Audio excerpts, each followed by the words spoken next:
Chapter 1. The Invisible Guest. Marcus Evans stepped into the polished lobby of Soul Haven, his flagship restaurant in the heart of Atlanta, with the quiet confidence of a man who knew where he belonged.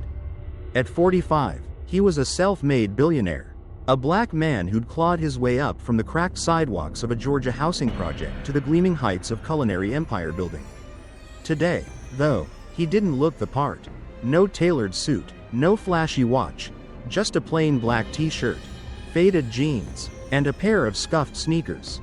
His salt and pepper beard framed a face weathered by years of hustle. And his eyes carried a sharpness that didn't need a title to announce itself. He was here not as the CEO, but as a customer, unannounced and unnoticed, chasing whispers of trouble he'd heard from loyal patrons. The air inside Soul Haven smelled of rosemary and smoked brisket, a signature blend that had made his name synonymous with Southern luxury dining. The decor, warm wood panels, soft lighting, and framed photos of black jazz legends, reflected the soul he'd poured into this place. It was supposed to be a haven, a sanctuary where anyone could sit down and feel like royalty. But lately, emails and hushed phone calls had painted a different picture: missing reservations, curt service, and a subtle but persistent sense that some guests, especially black ones, were being made to feel like they didn't belong. Marcus didn't trust polished reports from middle managers anymore. He needed to see it for himself. He approached the hostess stand, a sleek podium manned by a young white woman with a tight blonde ponytail and a name tag that read Emily Carter. She was tapping away at her phone, her manicured nails clicking against the screen, her lips curled into a faint smirk at whatever she was reading. Marcus stood there, waiting. A full minute passed. She didn't look up. He cleared his throat, a low rumble that should have carried across the quiet hum of the dining room. Nothing. Finally, a couple, white, middle-aged, dressed in crisp business casual, stepped up beside him. Emily's head snapped up instantly, her face blooming into a wide, practiced smile. "Good evening. Welcome to Soul Haven. Do you have a reservation?" Her voice was syrupy, eager, the kind of tone that made you feel special. The couple nodded, gave their name, and Emily's fingers danced across the tablet in front of her. "Right this way, Mr. and Mrs. Thompson. We've got your favorite table ready." She grabbed 2 menus and ushered them off with a bounce in her step, leaving Marcus standing there like a shadow. He exhaled slowly, the kind of breath you take when you're used to this game but still feel the sting. When Emily returned, she didn't even glance at him, just slid back behind the podium and picked up her phone again. Marcus stepped closer, his sneakers squeaking faintly on the polished floor. "Excuse me," he said, his voice steady, deep, the kind that commanded attention without raising an octave. "I've got a reservation." Emily's eyes flicked up for half a second, just long enough to register his presence, before dropping back to her screen. "Name?" she muttered, not bothering to hide the irritation in her tone. It wasn't a question, it was a dismissal. "Marcus Evans," he said, watching her closely. Her fingers tapped lazily at the tablet, a half-hearted effort that screamed she'd already made up her mind about him. She squinted at the screen, then shrugged. "Don't see it," she said, her voice flat. She didn't even look at him, just kept scrolling, like he was a fly buzzing around her head. Marcus felt the familiar tighten in his chest, the one that came from years of being sized up and found wanting before he'd even opened his mouth. But he didn't flinch. He'd built this place brick by brick, and he wasn't about to let it crumble under someone else's carelessness. "You sure about that?" he asked, his tone calm but edged with something that made the air feel heavier. Emily sighed, an exaggerated, dramatic huff, and tapped the screen again, slower this time, like she was doing him a favor. "Yep, pretty sure," she said, popping the P for emphasis. "No Marcus Evans here. Maybe you got the wrong place." Her lips twitched into a smirk, subtle but unmistakable, the kind that said she didn't think he belonged in a place like this. Marcus tilted his head, studying her, the smirk, the casual dismissal, the way she wouldn't meet his eyes. It wasn't just bad service. It was personal. He reached into his pocket and pulled out his phone, scrolling to the confirmation email he'd received that morning. "Funny," he said, holding the screen up so she could see it. "Says right here I've got a table booked for 7 p.m. Care to explain that?"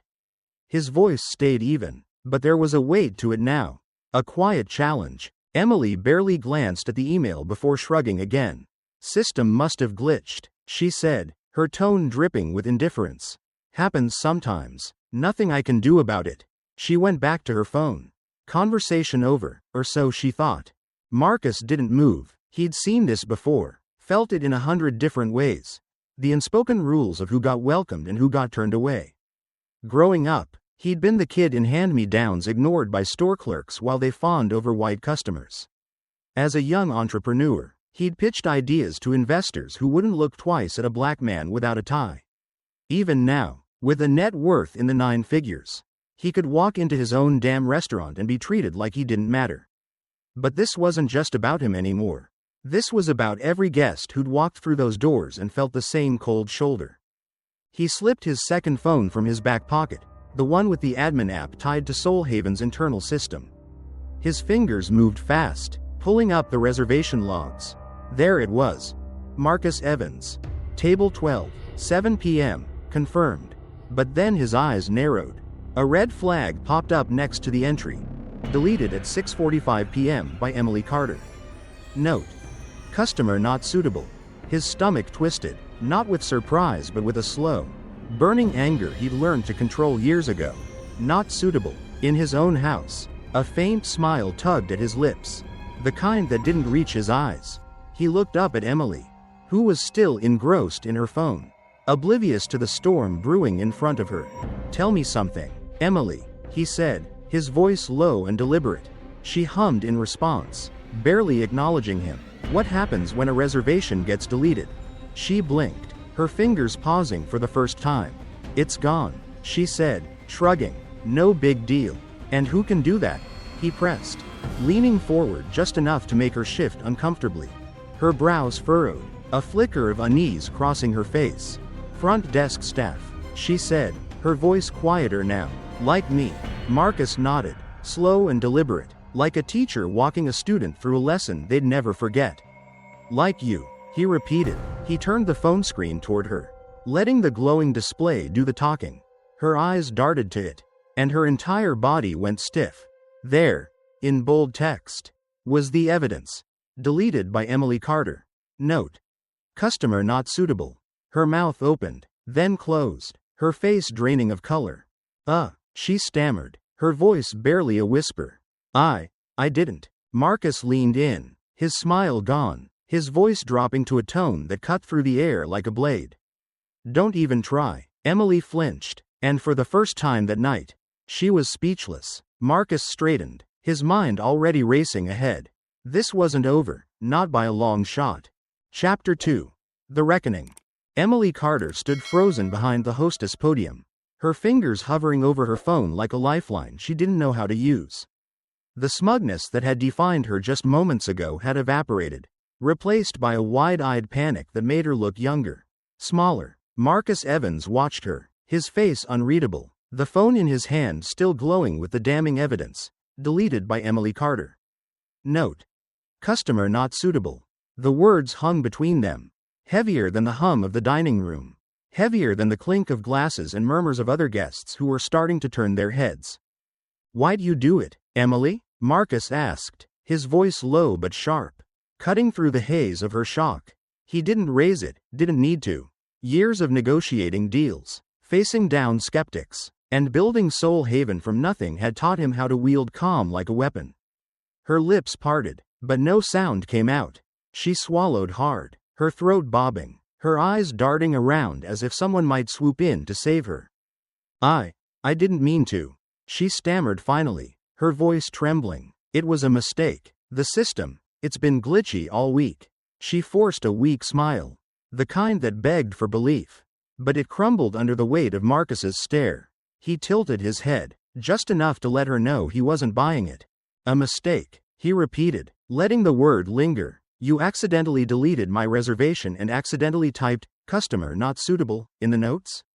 His tone was dry, almost amused, but his eyes were cold steel. Emily's hands dropped to her sides, clutching the edge of the podium like it was the only thing keeping her upright. She stopped, her breath hitching. For the first time, she looked at him, really looked at him, And Marcus could see the gears turning behind her hazel eyes. She was trying to figure out who he was. Why he had access to the system. Why this wasn't going the way she'd expected. But she still didn't get it, not yet. He took a step closer. His sneakers silent on the hardwood floor. And lowered his voice to a near whisper. Here's what I think. Emily, you saw me walk in, black man. No suit, no fancy bag. And you decided I didn't fit the vibe. So you hit delete and figured I'd just slink away. That about right? His words were precise, each one landing like a stone. And she flinched as if they'd struck her physically. No, she blurted, too loud, drawing a few more curious glances from the dining room. She lowered her voice, leaning forward slightly, her tone desperate.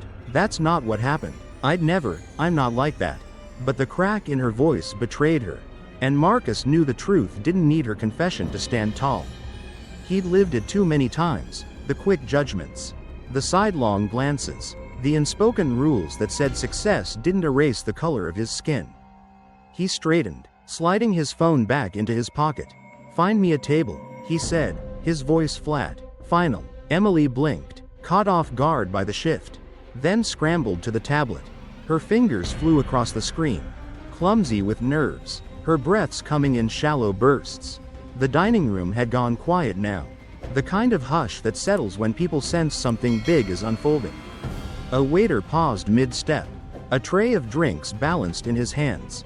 An older black couple at a nearby table exchanged a knowing look, their forks resting on their plates. Okay, got one, Emily said, her voice high-pitched, almost frantic. She grabbed a menu and shoved it toward him, her hands shaking. Table 8, right by the kitchen. It's open. Marcus didn't take the menu. He knew table 8, cramped, noisy, tucked next to the swinging doors where servers rushed in and out. The worst seat in the house. He almost laughed. Table 8, he said, letting the words hang. That the best you've got? Emily's eyes widened, and she nodded quickly. Too quickly. Yes, sir. It's all we have right now. I swear. She was trying to sound sincere. But the lie was as thin as the paper menu trembling in her grip. Marcus sighed, a slow exhale that carried years of patience tested and worn thin. Do I look stupid to you, Emily? He asked, his voice soft but laced with something that made her freeze again. She didn't answer, couldn't.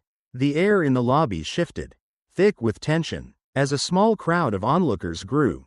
A young black woman in a server's uniform lingered near the bar.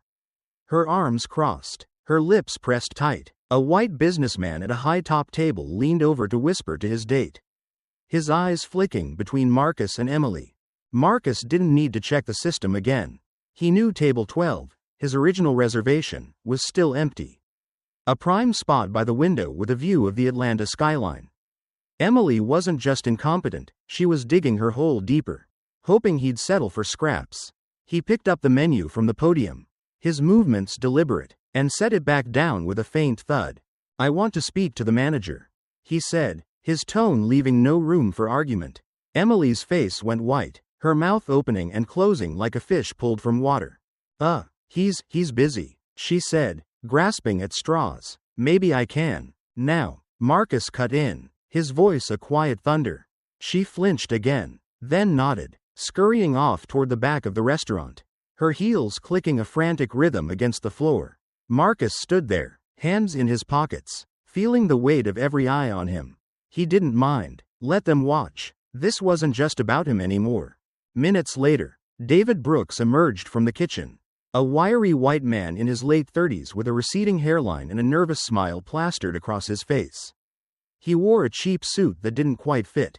The kind of guy who'd climbed the ladder by nodding along instead of standing up. Good evening, sir, he said, his voice overly bright, like he was auditioning for a customer service award. I'm David, the manager. How can I assist you? Marcus didn't smile back. You can start by telling me why my reservation was deleted, he said, folding his arms across his chest. David's smile faltered, his eyes darting to Emily, who hovered behind him like a scolded child. Deleted? He echoed, feigning surprise. I'm sure it's just a mix-up. Emily, what happened? His tone was gentle, coaxing, like he was giving her a lifeline. She seized it. It was a glitch. David, she said, her voice steadier now with him there to back her up. I told him the system's been acting up. Marcus pulled out his phone again, opened the app, and held it up. Funny how that glitch has your name on it, he said, turning the screen so David could see. The manager's eyes widened, his Adam's apple bobbing as he swallowed hard. Deleted at 6:45. Note says, customer not suitable. Explain that. David's mouth opened, then closed. He shot a panicked glance at Emily, who shrank back, her bravado gone. I don't know how that happened, he stammered. Emily, did you? I didn't mean it, she burst out, her voice cracking. It was a mistake, I swear. But the desperation in her eyes told a different story. And David's silence said he knew it too. Marcus stepped forward, his presence filling the space. Here's what's going to happen, he said, his voice low and firm. You're going to fire her. Right now, in front of everyone. David's jaw dropped, and Emily let out a choked gasp. Sir, I can't just, David started. But Marcus held up a hand, silencing him. You can, and you will, he said, or I'll do it myself. And trust me, you don't want that. He leaned in, his eyes locking with David's. Because I'm Marcus Evans. This is my restaurant, and I don't tolerate this kind of trash in my house. The color drained from David's face, and Emily's knees buckled slightly, her hand gripping the podium for support. The dining room went dead silent. Every head turned, every breath held. Marcus straightened, his gaze sweeping the room, daring anyone to challenge him. This was his empire, and tonight, it was time to clean house. Chapter 3. Rebuilding the Soul. The silence in the dining room of Soul Haven was deafening. A heavy stillness that pressed against the walls and swallowed the clatter of silverware. Marcus Evans stood at the center of it all, his broad shoulders squared, his gaze steady as it swept over the stunned faces of guests and staff alike. David Brooks, the manager, looked like a man who'd just stepped on a live wire, his mouth agape. His eyes wide with the realization that he'd been caught flat-footed in a mess he couldn't talk his way out of. Behind him, Emily Carter clutched the edge of the hostess podium, her face a mask of shock and dawning terror. She hadn't just lost control of the situation, she'd lost everything the moment Marcus revealed who he was. I didn't know, she whispered, her voice barely audible, her hands trembling as she gripped the wood. Mr. Evans, I swear, I didn't mean. But Marcus cut her off with a single raised hand, his expression unyielding. Save it, he said, his tone cold and final. You meant every word you typed. Don't insult me by pretending otherwise. He turned to David, whose nervous smile had long since collapsed into a grimace. I told you what to do.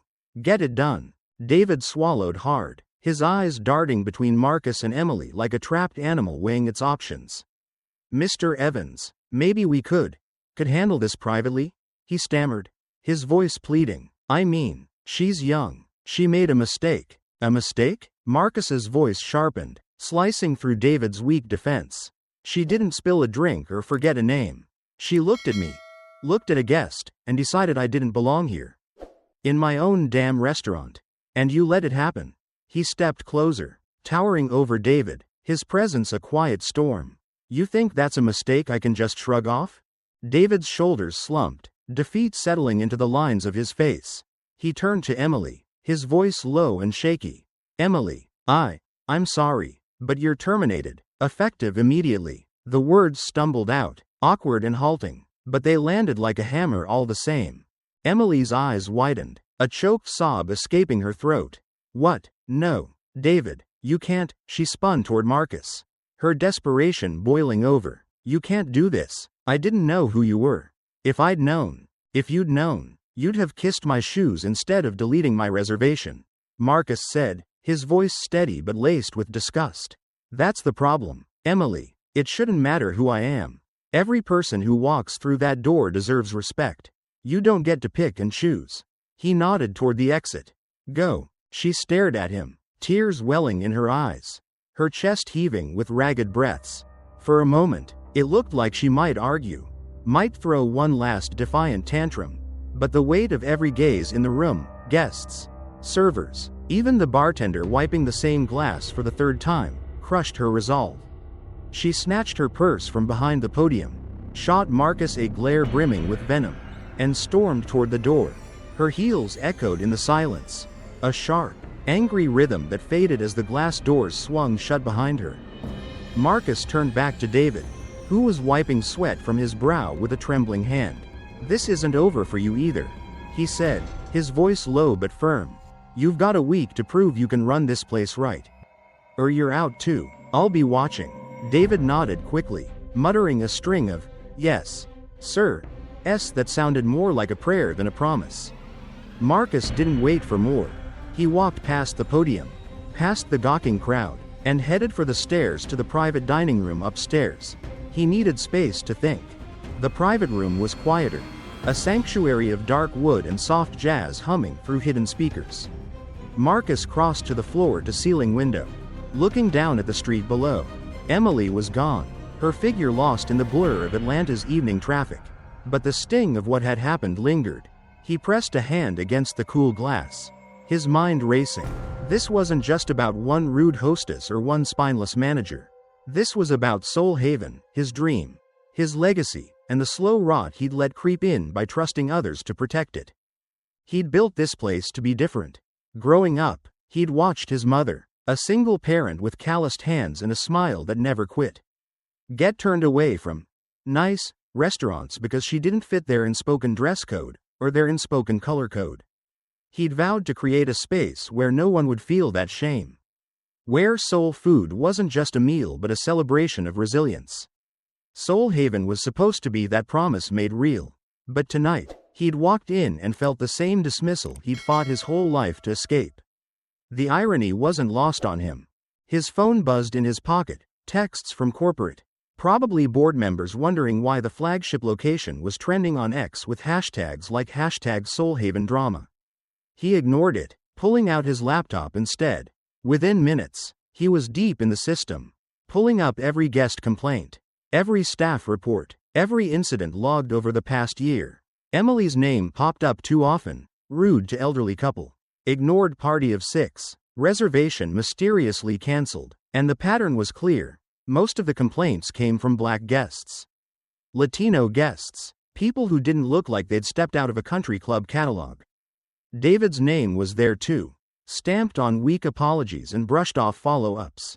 The problem wasn't one bad apple, it was a culture Marcus had let take root by staying too far removed. He leaned back in the chair, rubbing a hand over his beard. Hands-off management had been his style for years. Hire good people, trust them, let the machine run. It had worked when Soul Haven was one scrappy spot in a strip mall, when he could walk the floor every night and shake every hand. But now, with 12 locations across the South, he'd let himself believe the numbers, revenue up, reviews solid, meant everything was fine. Tonight proved it wasn't. A brand wasn't just a logo or a menu, it was the people who wore its name. And right now, his people were failing. Marcus opened a new document and started typing, his fingers moving with the same focus that had turned a boy with a borrowed stove into a billionaire. First, a full audit of every location. Every complaint reviewed, every employee evaluated. Second, mandatory training, diversity, customer service, the works, no shortcuts. Third, a zero-tolerance policy for discrimination, with him personally signing off on every firing. He wasn't just cleaning house, he was rebuilding it from the foundation up. The phone buzzed again, louder this time. He glanced at it, a call from his COO. No doubt sweating bullets over the PR fallout. Marcus let it go to voicemail. He didn't need to explain himself yet. The real work was here, in the quiet of this room, where he could see the city lights stretching out like a map of everything he'd fought for. He thought of his mother, of every guest who'd trusted Soul Haven to be their haven too. He'd let them down tonight, but it wouldn't happen again. He stood, closing the laptop with a soft click, and walked back to the window. Downstairs, the dining room was stirring back to life, laughter, clinking glasses, the hum of a place finding its rhythm again. Marcus smiled, a small, determined curve of his lips. This was his empire, built from grit and dreams, and he'd be damned if he let anyone tear it apart. Tomorrow, the board could panic. Tonight, he was a leader again, not just a name on a letterhead. And Soul Haven, his soul's haven, would rise stronger than ever.